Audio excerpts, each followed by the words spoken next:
नमस्कार, the wire में आपका स्वागत है। मैं हूं आरफा खानम शेरवानी। लोकसभा चुनाव में 2024 के हिंदू राष्ट्र की पूरी परिकल्पना और हिंदू मुस्लिम बंटवारे की जो राजनीति थी, उसको भारत की जनता ने पूरी तरीके से निरस्त किया है। लेकिन इसके बावजूद भी भाजपा कोई भी सबक इस चुनाव के नतीजों से नहीं सीखी है। उसे लगता है कि सिर्फ एक बार दोबारा उसी कंस्टिट्यूएंसी को, उसी वोटर को पाने का एक ही तरीका है कि फिर से वो ये देखे कि मुस्लिम समुदाय को और मुस्लिम लोगों को, जो भारत में के नागरिक हैं, उनको अनुशासित किया जा रहा है, उनको डिसिप्लिन किया जा रहा है। एक और इसी तरीके का एक बिल सरकार लेकर आई है, मोदी सरकार, जिसके जरिए वक्फ प्रॉपर्टी को नियंत्रित करने की कोशिश की जा रही है और कहा यह जा रहा है कि इसमें और ज्यादा प्रतिनिधित्व लाने की कोशिश हो रही है। ये मुस्लिम महिलाओं, बच्चों और अल्पसंख्यक जो मुसलमान हैं, उन्हीं के भीतर जो छोटे तबके हैं, जो छोटे सेक्ट्स हैं, उनको ज्यादा इंसाफ दिलाने और प्रतिनिधित्व दिलाने के लिए कहा किया जा रहा है। अभी सोचिए, आपके मोदी सरकार ने अभी 2 महीने पहले शपथ ग्रहण की है। नरेंद्र मोदी ने तीसरी बार प्रधानमंत्री के तौर पर। देश की अर्थव्यवस्था कितनी खराब है, देश में जिस तरह के सामाजिक हालात पनप रहे हैं, लेकिन उस सब को एक तरफ रखकर पूरे देश की, पूरी सरकार की, पूरे राष्ट्र की जो ऊर्जा है, उसको सिर्फ इसमें झोंका जा रहा है एक ऐसे कानून को बदलने में, संशोधन लाने में, जिसका कोई ऐसा नहीं है कि कोई इमीडिएट या फौरी जिसकी कोई जरूरत हो। ऐसी कोई दलील ये सरकार नहीं दे पा रही है जिसके जरिए समझा जा सके कि वाकई इसको इसी सेशन में लाना और पास कराना क्यों जरूरी है। इसमें शुक्र की बात तो यह है कि कभी अभी फिलहाल जेपीसी यानी ज्वाइंट पार्लियामेंट्री कमेटी, जिसमें अलग अलग जो पार्टियों के नुमाइंदे होते हैं वो शामिल होते हैं, उसको सौंप दिया गया है। लेकिन बेहद खतरनाक हैं जो प्रोविजंस हैं, जो प्रावधान है इस बिल के, वो इतने खतरनाक हैं जितना मैं समझती हूँ कि जो सीए कानून था, जिसमें भारत के मुस्लिम नागरिकों को दोयम दर्जे का नागरिक बनाने की जो कोशिश थी, उससे भी ज्यादा बदतरीन मैं समझती हूँ कि ये कानून है जिसमें जो भी कुछ जिस तरह से भेदभाव मुसलमानों के साथ होता रहा है, अगर इस कानून के जरिए वो भेदभाव तो दूर की बात है, जो सरकारी और गैर सरकारी स्तर पर होता है, चाहे नौकरियों में हो, चाहे वो जो शैक्षणिक संस्थाएं हैं, एजुकेशनल इंस्टीट्यूशंस हैं, उनमें हो, लेकिन अब जो मुसलमान वक्फ प्रॉपर्टीज के जरिए अपनी कुछ मदद कर पाते थे, अपने पैरों पे जो खड़े हो पाते थे, खासकर जो गरीब मुसलमान हैं, उनका जो थोड़ा बहुत भला हो पाता था, सरकार ये चाहती है कि सीधे तौर पर घुटनों के बल आ जाएं। बीजेपी और आरएसएस, ये इनका बहुत पुराना मंसूबा रहा है जिसको अब अमल में ला रहे हैं, क्योंकि इनको लग रहा है बाकी कुछ तो काम नहीं आ रहा है। अखिलेश यादव का ट्वीट बहुत बेहतरीन है, अभी आपको बताऊंगी। उन्होंने ऐसा लगता है कि एक वाक्य में पूरे तरीके से इसको पिरो दिया है।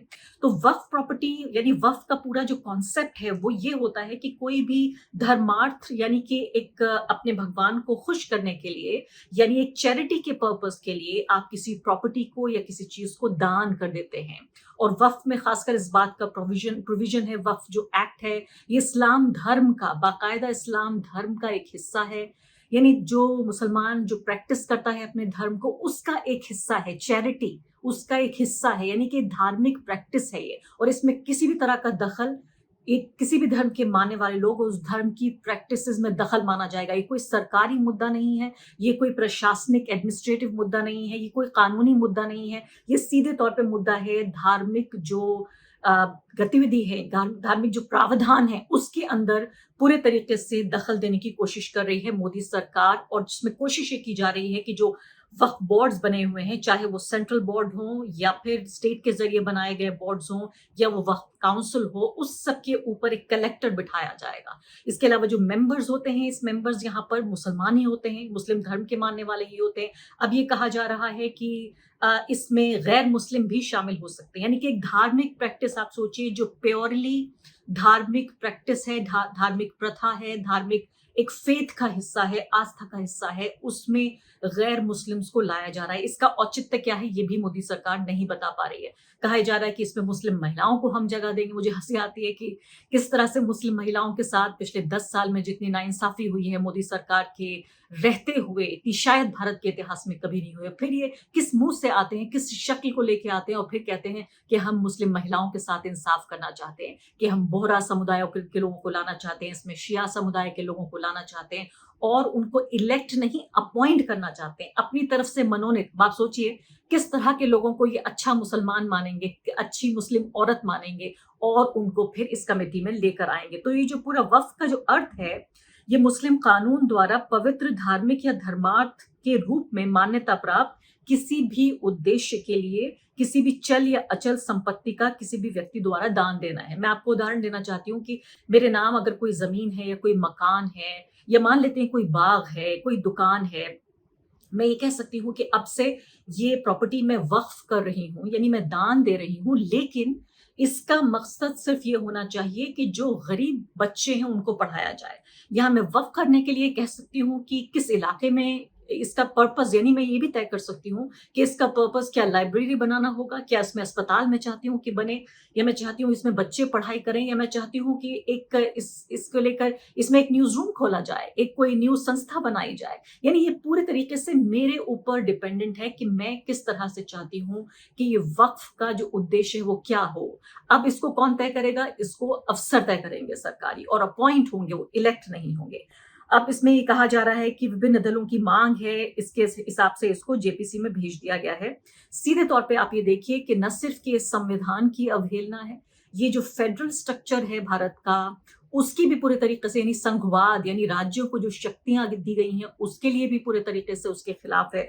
और साथ साथ जिस तरह से असदुद्दीन ओवैसी ने कहा कि एक मुस्लिम दुश्मनी का एक ये जीता जागता उदाहरण है, और यहाँ लगता है मैं उनसे सहमत होती हूँ कि फिर से एक कोशिश ये है कि उसी जो कंस्टिट्यूएंसी है जिसको अखिलेश यादव ने कहा कि जो नाराज लग रही थी, जिन्होंने इनको लगभग ये चुनाव हरवा दिया था बीजेपी को, उसको फिर से जगाना, उसके अंदर का, जैसे ये कहते हैं इनकी भाषा कर इस्तेमाल करूं, उनके अंदर का हिंदू जगाना चाहते हैं। और इसलिए कह रहे हैं कि देखिए हम मुसलमानों को फिर से हम सजा दे रहे हैं और उनके ऊपर नियंत्रण कर रहे हैं, उनके अधिकारों को हम कुचल रहे हैं, और इसलिए फिर से आप हमें वोट दीजिए। क्योंकि अभी ना सही तो कुछ महीने बाद भारत में कहीं ना कहीं किसी ना किसी राज्य में चुनाव होता रहता है, और अभी भी कई महत्वपूर्ण राज्यों में चुनाव होने हैं। तो इसमें जो इंडिया अलायंस के खासकर पार्टनर्स हैं, उन्होंने काफी सख्त इस पर विरोध जाहिर किया है। अखिलेश यादव का ट्वीट में पढ़ के सुनाना चाहती हूँ, जिसमें उन्होंने कहा कि वक्फ बोर्ड का ये सब संशोधन भी बस एक बहाना है। रक्षा, रेल, नजूल लैंड की तरह जमीन बेचना निशाना है। वक्फ बोर्ड की जमीनें डिफेंस लैंड, रेल लैंड, नजूल लैंड के बाद भाजपाइयों की लाभार्थ योजना की श्रृंखला की एक और कड़ी मात्र है। भाजपा क्यों नहीं खुलकर लिख देती है भाजपाई हित में जारी, यानी ये कह रहे हैं कि अब तो वक्फ की जो प्रॉपर्टी है उस पर भी नजर है, क्योंकि आप जानते हैं जो रक्षा का क्षेत्र और इसके अलावा रेलवे के अलावा जो तीसरी बड़ी प्रॉपर्टी है देश में, वो वक्फ के पास है। जी हाँ, कई लोगों को ये जानकर ये हैरानी होगी। और दूसरी महत्वपूर्ण बात कि वक्फ की जमीन को बेचा नहीं जा सकता। वक्फ का मतलब एक जगह से दूसरी जगह ट्रांसफर हो सकता है। तो अब इसमें भी सरकार दखलंदाजी करना चाहती है। अब यहाँ पर बात ये भी हो रही है कि क्या वक्फ की प्रॉपर्टी की जमीनें बेची नहीं जाएंगी, इसकी गारंटी मांग रहे हैं अखिलेश यादव। पार्लियामेंट में भी उन्होंने बहुत महत्वपूर्ण ये बात कही, आइए सुन लेते हैं। ये अध्यक्ष महोदय बहुत सोची समझी राजनीति के तहत हो रहा है। अध्यक्ष महोदय जब लोकतांत्रिक तरीके से चुने जाने की पहले से प्रक्रिया है तो उसको नॉमिनेट क्यों किया जा रहा है? वहीं जहां अन्य धार्मिक जो मसले हैं, बॉडीज़ हैं, उनमें कोई गैर बरादरी का नहीं आता है। मान लीजिए वक्फ बोर्ड में गैर मुस्लिम को शामिल करने का औचित्य क्या बनता है? और अध्यक्ष महोदय, इतिहास के पन्नों को अगर हम पलटें, अगर आप जिला अधिकारी को सब ताकत दे देंगे, उन इतिहास के पन्नों को मैं नहीं पलटना चाहता हूं कि एक जगह पर एक जिलाधिकारी महोदय ने क्या किया था, उसकी वजह से आज और आने वाली पीढ़ी तक को भी सामना करना पड़ा। अध्यक्ष महोदय मैं नाम नहीं लेना चाहता हूं। और अध्यक्ष महोदय सच्चाई ये है कि भाजपा अपने हताश, निराश, आप तो इस कानून चंद कट्टर समर्थकों के तुष्टीकरण के लिए ये बिल लाने का काम कर रही है। अखिलेश जी, अध्यक्ष महोदय, आज तो हमारे आपके अधिकार कट रहे हैं। मैं याद कीजिए अध्यक्ष महोदय, मैंने आपसे कहा था कि आप लोकतंत्र के न्यायाधीश हैं, और मैंने अध्यक्ष महोदय सुना है इस लॉबी में कि कुछ अधिकार आपके भी छीने जा रहे हैं। उसके लिए हम लोगों को लड़ना पड़ेगा आपके लिए। अध्यक्ष महोदय, मैं इस बिल का विरोध करता हूं। इसके अलावा असदुद्दीन ओवैसी ने भी जो जिक्र किया वो भी महत्वपूर्ण बात है कि कैसे खुलकर सामने आ रही है मोदी सरकार मुस्लिम दुश्मनी निभा रही है। गवर्नमेंट कह रहे हैं कि हम महिलाओं को दे रहे हैं। मुझे यकीन है कि आप बिल्किस बानो को और ज़किया जाफरी को मेंबर बनाएंगे, मुझे यकीन है। मैं आपसे जानना चाह रहा हूं सर कि ये जो आप बिल ला रहे हैं, आप देश को बांटने का काम कर रहे हैं, जोड़ने का काम नहीं कर रहे इमरान मसूद हैं। आप जी। दुश्मन हैं मुसलमानों के, उसका सबूत ये बिल है। Thank you sir. और अब आखिरी महत्वपूर्ण जो बयान दिया गया है वो रामपुर के मेंबर ऑफ पार्लियामेंट सांसद मुहिबुल्लाह नदवी ने दिया है। उन्होंने कहा है कि जब दूसरे धर्मों को लेकर इस तरह का प्रावधान नहीं है, जब हिंदू एंडाउमेंट में कोई मुस्लिम नहीं हो सकता, साफ तौर पर उन्होंने कहा कम से कम 2 स्टेट की बात करके, जब 4 धाम में सिर्फ हिंदू हो सकता है, इसके अलावा और कोई नहीं हो सकता, जब गुरुद्वारों के प्रबंधन में सिर्फ सिख होगा, तो आखिर वक्फ में क्यों नॉन मुस्लिम को लाने का प्रावधान? ये सीधे तौर पर मैं कहूंगी वही फसाद की जड़, सीधे तौर पर वो बांटो और राज करो की बात है कि मुस्लिम संगठन अब बढ़ चढ़कर आगे आएंगे। अगर ये बिल पास हो जाता है फिर सुप्रीम कोर्ट में जाएगा, ये हांडी पकती रहेगी, खिचड़ी पकती रहेगी और सांप्रदायिकता का की जो हांडी चढ़ाई गई है वो लगातार उसमें से जो फल निकलता रहेगा, लगातार स्वाद आता रहेगा। और इसी बहाने मुझे लगता है कि अगले 5 सालों कट जाएंगे, कभी यूनिफॉर्म सिविल कोड तो कभी वक्फ की बात होगी तो कोई और तीसरी बात आ जाएगी। लगातार इस मुद्दे को लेकर भुनाया जाता रहेगा। और इसी खास मुद्दे पर बातचीत करने के लिए इस्लामिक मामलों के जानकार नवीद हामिद साहब इस वक्त हमारे साथ मौजूद है। नवीद हामिद साहब, बात समझ में ये नहीं आ रही है कि वक्फ पहले भी ऐसा नहीं है कि कोई बहुत आदर्श स्थिति में वक्फ की प्रॉपर्टीज थी, भ्रष्टाचार के आरोप लगते रहे हैं, इसके अलावा इसमें अलग अलग समुदायों की जो नुमाइंदगी है उसको लेकर भी सवाल है। तो आपको दिक्कत क्या है सरकार जो ये प्रस्ताव लेकर आई है बिल के जरिए? देखिए, ये उनका एक पॉलिटिकल एजेंडा है और इंसिडेंटली वो जो एक नैरेटिव है कि वो अपने वोट बैंक को मुसलमानों के खिलाफ एक मैसेज देना चाहते हैं कि हम मुसलमानों के खिलाफ हमेशा खड़े रहेंगे। आपको याद होगा 2 साल पहले सुप्रीम कोर्ट के अंदर एक संघ के और भाजपा के एक बड़े जानकार वकील हैं जो PIL डालते रहते हैं, तो वहाँ पे उन्होंने PIL डाली थी और वक्फ कानून को ख़त्म करने की बात कही थी। तो जस्टिस कोरियन ने बहुत एक ज़बरदस्त वहाँ पर कमेंट किया था, जस्टिस KM जोसेफ ने, और उन्होंने कहा था कि आप ये सब इसलिए करना चाहते हैं क्योंकि आप के जहन में ये बात है कि एनक्रोचमेंट जो है उसको बढ़ावा मिले। ये जस्टिस KM जोसेफ का कमेंट है, जो सुप्रीम कोर्ट के जज थे। ये जो पूरा अभी वक्फ बिल उन्होंने पेश किया है, बेसिकली ये एनक्रोचर्स को सपोर्ट करने वाला बिल है। And who are the encroachers? Most overwhelming majority of the encroachers are the voters of Bharatiya Janata party. एक बात। दूसरी बात ये है कि जैसे मैंने आपसे कहा कि वोट बैंक पॉलिटिक्स है जो अभी पिछले 10 बरसों से ही कह रहे थे, लेकिन अभी जो 240 पर पहुंचे हैं उसके बाद उनको लगता है कि भाई आगे बस एक यही मुद्दा बचा है जिसको हम गरमा के हम इससे ध्रुवीकरण की राजनीति कर सकते हैं। तो ध्रुवीकरण की राजनीति का बिल है ये वक्फ। ये मुसलमानों के जो जायज हुकूक जो कॉन्स्टिट्यूशन ने दिए हैं, जो जायज राइट्स दिए हैं, उनको गजब करने का बिल है। ये कॉन्स्टिट्यूशन को रोंदने का बिल है। ये कॉन्स्टिट्यूशन को चैलेंज करने का बिल है। ये फेडरलिज्म के खिलाफ है। और ये बात हमें समझनी होगी कि वक्फ प्रॉपर्टी जो है वो पब्लिक प्रॉपर्टी नहीं होती है, वो सरकार की प्रॉपर्टी, गवर्नमेंट पब्लिक प्रॉपर्टी नहीं होती है। जो वक्फ प्रॉपर्टी की जाती है वो किसी मकसद से की जाती है कि एक मस्जिद को मैं दे रहा हूँ, एक दरगाह को दे रहा हूँ, एक ऑर्फनेज को दे रहा हूँ, या एक तालीमी इदारे को दे रहा हूँ, स्कूल को दे रहा हूँ। और इस्लामी कानून में ये बहुत वाज़े अंदाज में है कि जिस एम के साथ वो प्रॉपर्टी दी जाएगी उस ऑब्जेक्टिव के उससे अलग नहीं हट सकते आप।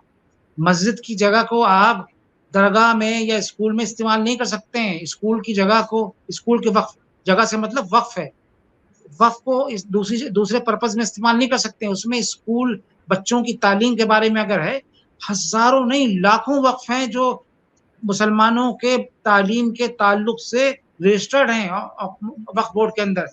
तो उसको अगर आप ये कहें कि नहीं साहब इसको हम जो है वो मस्जिद के लिए इस्तेमाल करेंगे, that is against the spirit of the वाकिफ इज द वन जो वक्फ करता है, जो अपनी जायदाद को वक्फ करता है। तो जिसने, अगर आपने जायदाद वक्फ की है या मैंने की है या किसी ने और ने की है, तो सरकारी जायदाद थोड़ी वक्फ की है। मैंने, मेरे आबा अजदाद ने, आपके आबा अजदाद ने अपनी गाड़ी कमाई से, खून पैसे की कमाई से, मेहनत की कमाई से उसमें चैरिटी के लिए एक जायदाद को वक्फ किया है, मस्जिद की नवेद हामिद आमदनी के साहब, लिए वक्फ किया है। नवेद हामिद साहब, मेरा सवाल यहाँ पर यह है कि अभी तक जो दर्शक नहीं जानते कि वक्फ क्या होता है, किस उद्देश्य के लिए होता है, उन्हें ये बताइए कि अब तक इन प्रॉपर्टीज का, ये जो जायदाद थी, इसका प्रबंधन कैसे होता था, मैनेजमेंट कैसे होता था, और कौन से ऐसे प्रोविजंस हैं इस बिल में जिससे आपको दिक्कत है, जो आप कह रहे हैं कि मुसलमानों के खिलाफ है, संविधान के खिलाफ है। ये एक दो मुद्दे तो समझ में आ रहे हैं कि पावर्स, ज्यादा शक्तियां कलेक्टर को दी जा रही हैं, उसमें गैर मुस्लिम जो मेंबर्स हैं उनको शामिल किया जा रहा है इसके अलावा, लेकिन कुछ अच्छी बातें भी हैं, जैसे वो कह रहे हैं कि हम दूसरे जो सेक्ट्स हैं मुसलमानों में, जो बोहराज हैं, जो अल्पसंख्यकों में अल्पसंख्यक हैं, हम उनको शामिल करेंगे या महिलाओं को इंट्रोड्यूस करेंगे। तो कुछ ऐसा भी है इस बिल में जिससे आप खुश हैं? और दूसरे, एक स्ट्रक्चरल हमें समस्या समझाइए कि पहले कैसे प्रबंधन होता था, अब दिक्कत क्या होगी?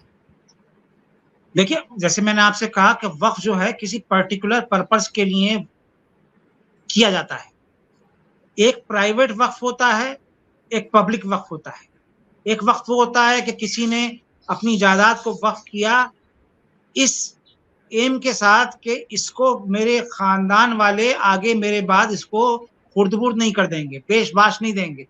तो अपनी नस्लों को वो उसमें मुंतकिल होती रहे, वो मैनेज करते हैं। उसमें कह भी देते हैं कि साहब इसमें से इतना % जो है वो फलां चीज़ के लिए आप जो है इसमें खर्च करेंगे। तो वो वक़्फ़ुल औलाद जिसका एक सिलसिला है, जिसको उन्होंने ख़त्म करने की कोशिश की है कि वक़्फ़ुल औलाद जो है वो औलाद के बाद औलाद जो है उसकी कस्टोडियन होगी। एक तो वो होता है, एक ये होता है कि डायरेक्ट मस्जिद को दे दिया या स्कूल को दे दिया, कॉलेज को दे दिया। अलीगढ़ मुस्लिम यूनिवर्सिटी, जामिया मिल्लिया इस्लामिया को बहुत सारी ज़मीनें दी गईं, वक़्फ़ की गईं। बहुत सारी ज़मीनें, हज़ारों एकड़ ज़मीन है। क्या अलीगढ़ मुस्लिम यूनिवर्सिटी के पास इतना पैसा था कि वो ज़मीन खरीद सके? क्या इनके पास इतना पैसा था, जामिया मिल्लिया इस्लामिया के पास? बहुत सारे मदरसे हिंदुस्तान के अंदर ऐसे हैं जिनको मेरे नाना थे, वो एक वक़्फ़ के, जब 47 में लुट-पिट के आए भोगल से, तो एक वक़्फ़ की जायदाद में आके रहे थे वो, और वो उसको मैनेज वक़्फ़ करता था। तो ऐसे बहुत सारी चीज़ें ऐसी हैं जो अभी हमें प्रॉब्लम, देखिए हमें प्रॉब्लम हमेशा से ये रही है कि वक़्फ़ में जो लोग आते हैं वो गड़बड़ करते हैं, इसमें कोई दो राय नहीं है।